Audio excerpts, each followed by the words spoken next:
Voice of Karuna YouTube subscribers అందరికీ గురు పౌర్ణమి శుభాకాంక్షలు అండి.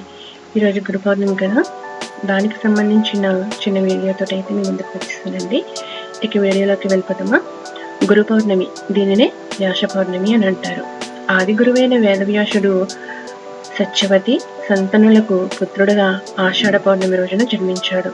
ఈయన అసలు పేరు కృష్ణద్వైపాయనుడు.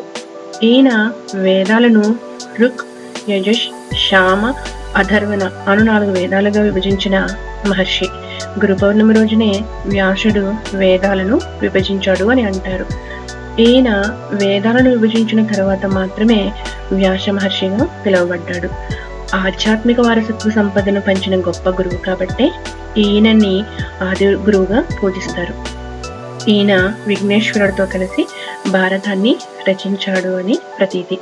ఈయన పుట్టినరోజునే గురు పౌర్ణమిగా జరుపుకుంటారు. తల్లిదండ్రుల తర్వాత అంతటి గౌరవాన్ని పొందిన వ్యక్తి ఒక్క గురువు మాత్రమే. పూర్వం గురుకుల విద్య మాత్రమే అందుబాటులో ఉండేది.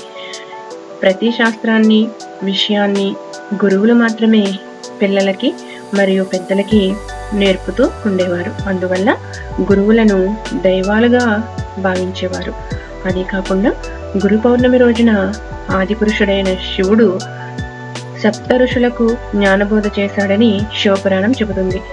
మరియు దత్తాత్రేయుడు తన శిష్యులకు కూడా జ్ఞానబోధ చేసింది ఈ రోజునే అని దత్త పురాణంలో చెప్పబడింది. ఈ రోజు శిష్యులు తమ గురువులను పూజించి వారి ఆశీర్వాదం తీసుకుంటూ ఉంటారు. అలాగే హిందువులు కూడా చాలా మంచి రోజుగా భావించి పూజలు, వ్రతాలు వంటివి చేస్తూ ఉంటారు. ఇన్ని గొప్ప విశేషాలు కలిగి ఉన్నందువల్లే ఆషాఢ వ్యాస పౌర్ణిమ గురు పౌర్ణమిగా పేరు పొందింది. మీకు మా వీడియో కనుక నచ్చినట్లయితే చేయండి, షేర్ చేయండి, సబ్స్క్రైబ్ చేసుకోండి. మరిన్ని మంచి వీడియోలతో మళ్ళీ మీ ముందుకు వస్తాం. Thank you.